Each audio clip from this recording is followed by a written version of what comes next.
ভাই শেষ পর্যন্ত এই মহিলা বুর্জ খলিফার টপে কেন দাঁড়িয়ে আছে? আর আপনি কি কখনো ভেবেছেন বিমানের টয়লেটের বজ্র আসলে কোথায় যায়? তা কি আপনার বাড়ির উপরে পড়ে? আর যদি আপনারও মনে হয় ডাইনোসর দেখতে এমন হয়, তবে আপনার আজ অবধি বোকা বানানো হচ্ছিল। আর ভাই এই লোকটি তার ক্ষুধা মেটানোর জন্য পুরো বিমানটাই খেয়ে ফেললো, কিন্তু কেন? আর শেষ পর্যন্ত জিন্সের পকেটের সাথে এই ছোট্ট পকেট কেন থাকে? তো বন্ধুরা, এরকম আরো মজার ফ্যাক্টস দেখার জন্য আজকের ভিডিওটি অবশ্যই শেষ পর্যন্ত দেখতে হবে। আর এখনো যারা চ্যানেলটি সাবস্ক্রাইব করেনি তারা দ্রুত সাবস্ক্রাইব করে দিন। ভাই এই বিজ্ঞাপন দেখার পর আপনি পৃথিবীর সব বিজ্ঞাপন দেখা ভুলেই যাবেন। দেখুন, বিশ্বের বিখ্যাত এয়ারলাইন কোম্পানি এমিরেট এয়ারলাইনের মালিক একবার ভাবলেন কেন এমন একটি অনন্য বিজ্ঞাপন তৈরি করা যায় না যাতে আমাদের এয়ারলাইন্সের টিকিট আরও বেশি বিক্রি হবে।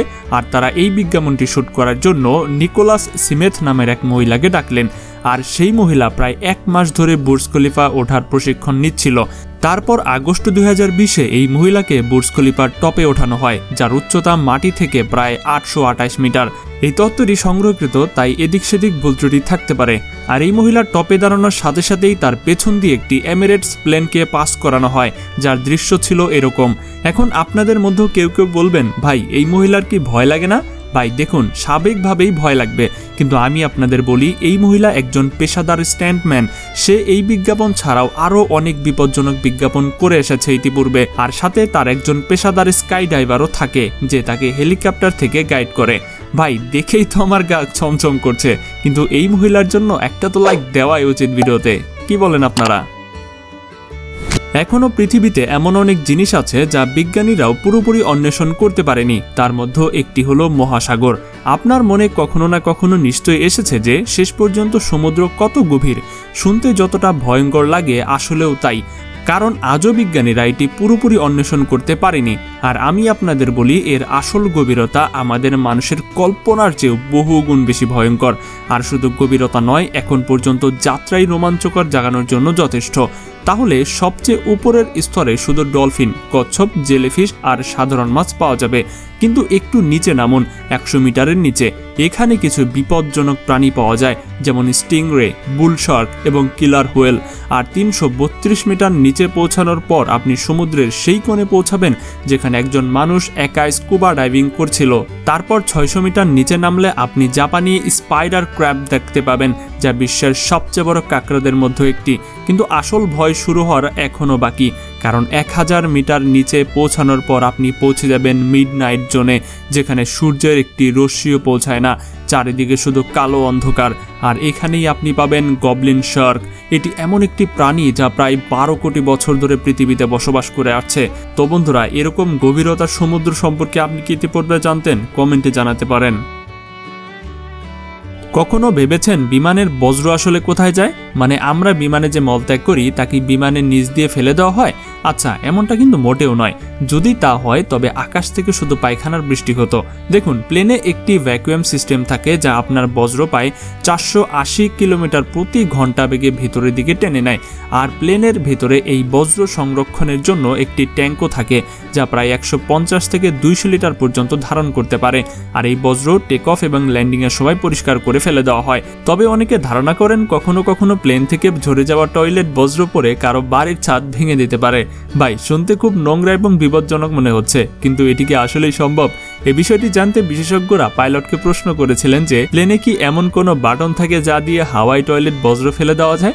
পাইলটের উত্তর ছিল স্পষ্ট, একদমই না। তিনি বললেন, জাহাজের সব বজ্র একটি সিল করা ট্যাঙ্কে থাকে এবং এই বজ্র মাটিতে নেমেই খালি করা হয়। তাই আজকের পর থেকে এটা ভাববেন না যে প্লেনের বজ্র এমনিতেই হাওয়ায় পড়ে যায়। ধরুন আপনি সমুদ্রে হারিয়ে গেছেন, চারদিকে শুধু পানি আর পানি, দূর দূরান্ত পর্যন্ত কারোর নাম ও নিশান নেই। তাহলে কি করবেন? প্রথমত, আপনার কাছে যত পানি আছে তা একটি পাত্রে ঢেলে ফেলুন, কারণ আলাদা আলাদা বোতলে রাখলে ফাঁস হয়ে বা পড়ে যাওয়ার ভয় থাকে না।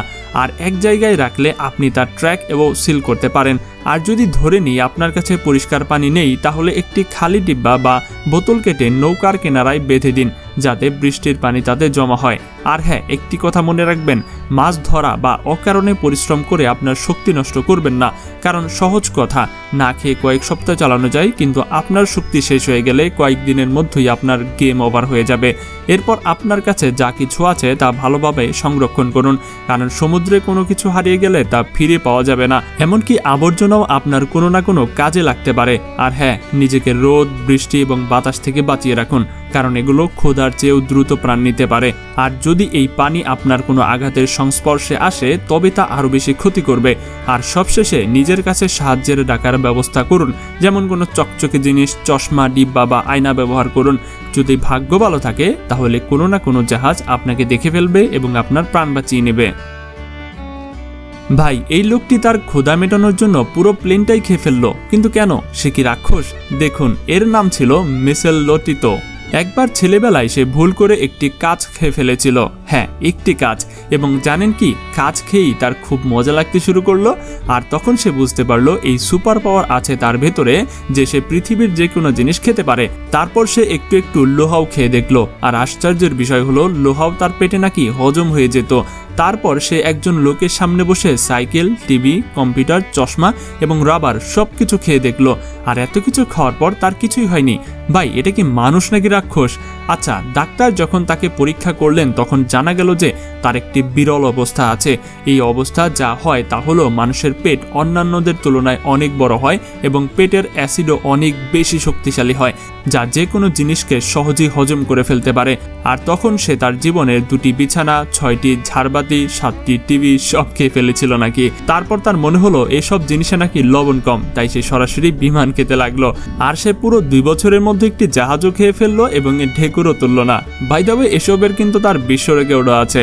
যদিও তথ্যটি সম্পূর্ণ সংগ্রহকৃত, তাই এটা সত্য মিথ্যা অবশ্যই আপনারা চ্যাটজিপিটি বা গুগল থেকে যাচাই বাছাই করতে পারেন। ভাই, এটি দেখুন, এটি হলো হোবা উল্কাপিণ্ড, বিশ্বের সবচেয়ে বড় এবং সবচেয়ে ভারী উল্কাপিণ্ড, যার ওজন প্রায় 60 টন। আর এই উল্কাপিণ্ড 2টি ধাতু দিয়ে তৈরি, লোহা এবং নিকেল। এর মধ্যে লোহা 84% এবং নিকেল 16%। একে আয়রন উল্কাপিণ্ডও বলা হয়। আর যখন এর উপর গবেষণা করা শুরু হয় তখন জানা যায় যে এই উল্কাপিণ্ডের বয়স প্রায় 4 বিলিয়ন বছর, অর্থাৎ এটি পৃথিবীতে 80,000 বছরেরও আগে পড়েছিল, যা 1920 সালে নামিবিয়ার এক কৃষক লাঙ্গল চাষ করার সময় পেয়েছিল। আর বিশেষজ্ঞরা বলেছেন এটির গতি কম কোণ থেকে এসেছে, যার ফলে পৃথিবীতে এর প্রভাব খুব বেশি পড়েনি এবং এর থেকে বড় কোনো গর্তও তৈরি হয়নি। আপনি জুরাসিক পার্ক মুভি তো দেখেছেন, আর তাতে ডাইনোসর তো দেখেছেনই, কিন্তু আমি যদি বলি যে এইসব ডাইনোসরই আসলে নকল, মানে বাস্তব জীবনের ডাইনোসর এই মুভির দেখানো ডাইনোসর থেকে অনেকটাই নাকি আলাদা। দেখুন, ডাইনোসরের আসল চামড়ার রং কেমন ছিল তা বিজ্ঞানীরাও জানে না, তারা শুধু জীবাশ্মের রেকর্ড দেখে আমাদের জ্ঞান দেন।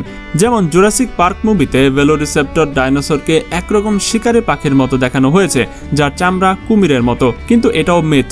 কারণ জীবাশ্ম থেকে জানা যায় তাদের হাতের পলক ছিল এবং তাদের আকারের তুলনায় অনেক ছোট ছিল। আর জেনে অবাক হবেন, এই ডাইনোসরগুলোর আকারও এত বড় ছিল না যতটা মুভিতে দেখানো হয়। মানে মুভিতে সবচেয়ে বড় টেরেস্ট্রিয়াল ডাইনোসর দেখানো হয়, কিন্তু আসলে এটি একটি আফ্রিকান হাতির মতো হতো। আর আপনি যদি একবার ডাইনোসর কল্পনা করে দেখেন তাহলে আপনার মাথায় প্রথমেই ডাইনোসর আসবে এরকম, কারণ আমাদের ছোটবেলা থেকেই বই, মুভি, স্কুলে এভাবেই দেখানো হয়েছে। আর এমন হয়েছে কারণ আগেকার বিজ্ঞানীরা এদেরকে এরকমই ভাবতেন। আসলে বিজ্ঞানীরা সেই সময় ডাইনোসরকে জীবাশ্ম ব্যবহার করে ডাইনোসরের দেহ গঠন করতেন, আর এই প্রক্রিয়াকে বলা হয় সোয়াইন জারপিট। তখন আমাদের কাছে ডাইনোসরের রং মনিটর লিজার্ড এবং কিছুটা কুমিরের মতো লাগতো, কিন্তু সাম্প্রতিক বৈজ্ঞানিক আবিষ্কারে জানা গেছে যে ডাইনোসরের আসলে অনেক পালক ছিল, আর তাদের পালকে নানা রং ছিল। আর আপনি আজ পর্যন্ত মুভিতে বা বইতে যত ডাইনোসর দেখেছেন সবই নাকি নকল। ভাই, আপনি কি জানেন কুকুর পানি পান করে না, বরং খায়? কিন্তু কিভাবে? কল্পনা করতে কেমন লাগবে যদি কুকুরও মানুষের মতো পানি পান করতে পারে, কিন্তু কুকুর মানুষের মতো পানি পান করতে পারে না, কারণ যেই তারা পানি পান করবে তাদের মুখ থেকে পানি পড়ে যাবে। আর এমন হয় কারণ কুকুর তাদের ঠোঁট পুরোপুরি বন্ধ করতে পারে না। আসলে কুকুর তাদের জিভ পানির উপরে দ্রুত মারে এবং তারপর জিহ্বা দিয়ে কিছুটা টেনে নিজের দিকে বাঁকা করে ভিতরে ঢুকিয়ে ফেলে, তারপর সে জিহ্বা দ্রুত উপর দিকে টেনে নিয়ে যায়।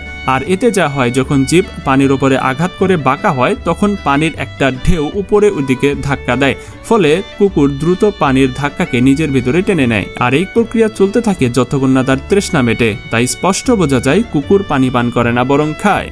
কখনো ভেবেছেন জিন্সে এই ছোট পকেট কেন থাকে? আর আপনাদের মধ্যে কে বলবেন এটা শুধু ফ্যাশন, কে বলবেন এটা কয়েন রাখার জন্য, কিন্তু না, মোটেও তা নয়। এর পেছনের কারণ খুব ইন্টারেস্টিং। কারণ পুরনো সময়ের কথা, যখন জিন্সের বৈশ্বিক ট্রেন্ড শুরু হয়েছিল, প্রায় 1873 সালে এটা বাজারে আনা হয়েছিল। আর তখন যে ফ্যাক্টরির শ্রমিকরা ছিলেন তাদের প্রতি 5 মিনিটে সময় দেখতে হতো। তখন দেয়াল ঘড়ির চাহিদাও খুবই সীমিত ছিল, তাই কিছু সময় পর শ্রমিকদের এই ছোট ঘড়ি দেওয়া হলো। কিন্তু এই ছোট ঘড়ি রাখার জন্য তাদের ছোট পকেট দরকার ছিল, তাই এই বিষয়টি মাথায় রেখে জিন্সে এই পকেটটিও ডিজাইন করতে শুরু হয়, যাতে শ্রমিকদের সময় দেখতে আর বেশি সমস্যা না হয় আর তারা নিজেদের কাজে সঠিকভাবে মনোযোগ দিতে পারে। আর আজকের সময়েও জিন্সের আপনাকে এই ছোট পকেট অবশ্যই মিলবে, যদিও এর পারপাসের কাজ এখন আর ব্যবহৃত হয় না। সত্যিই কি সময় ভ্রমণ করা সম্ভব? আপনি অ্যাভেঞ্জার্স বা টেনেটের মতো অনেক সিনেমা দেখেছেন যেখানে নায়ক শুধু একটি বাটন চাপতেই সরাসরি অতীতে চলে যায়, আবার বাটন চাপতেই সরাসরি ভবিষ্যতে চলে আসে। ভাই, সিনেমায় এসব কত ভালো লাগে, তাই না? কিন্তু বাস্তবে সময় মেশিন বানিয়ে অতীত বা ভবিষ্যতে যাওয়া অসম্ভব। তবে একটি জিনিস আছে যার সাহায্যে আপনি ভবিষ্যতের সময় ভ্রমণ করতে পারেন, আর সেটা হচ্ছে স্পেস টাইম এবং আলোর গতির মাধ্যমে। চলো একটি উদাহরণের মাধ্যমে বুঝিয়ে দিই। ধরো তুমি একটি বিমানে বসে আছো যা প্রায় আলোর গতিতে চলতে পারে, আর তুমি 15 বছর বয়সে সেই স্পেস ক্রাফটে বসে আছো, আর বিমানটি পৃথিবীর চারদিকে 3 লক্ষ কিলোমিটার প্রতি ঘন্টা বেগে 5 বছর ধরে ভ্রমণ করে। তারপর এমন কিছু ঘটবে যা তুমি স্বপ্নেও ভাবতে পারবে না। যখন তুমি 5 বছর স্পেস ক্রাফটে কাটানোর সময় পৃথিবীতে ফিরে আসবে, তোমার বয়স স্বাভাবিকভাবে 20 বছর হবে। কিন্তু তোমার সেই সব বন্ধুরা যারা তোমার যাওয়ার সময় 15 বছর ছিল, তাদের বয়স এখন 65 হয়ে যাবে। কেন? অবাক হলেন তো? এটাই ছিল স্পেস ট্রাভেল। তো বন্ধুরা, আজকের ভিডিওগুলো আপনার কাছে কেমন লেগেছে সেটা কিন্তু অবশ্যই কমেন্ট না জানিয়ে যাবেন না। আর এরকম আরো মজার ভিডিও দেখতে স্ক্রিনে দেখানো 4টি ভিডিও যে কোনো একটা আপনারা ক্লিক করে দেখে আসতে পারেন। তো দেখা হচ্ছে পরবর্তী পর্বে। আজকের মতো এখানে বিদায়। আল্লাহ হাফেজ।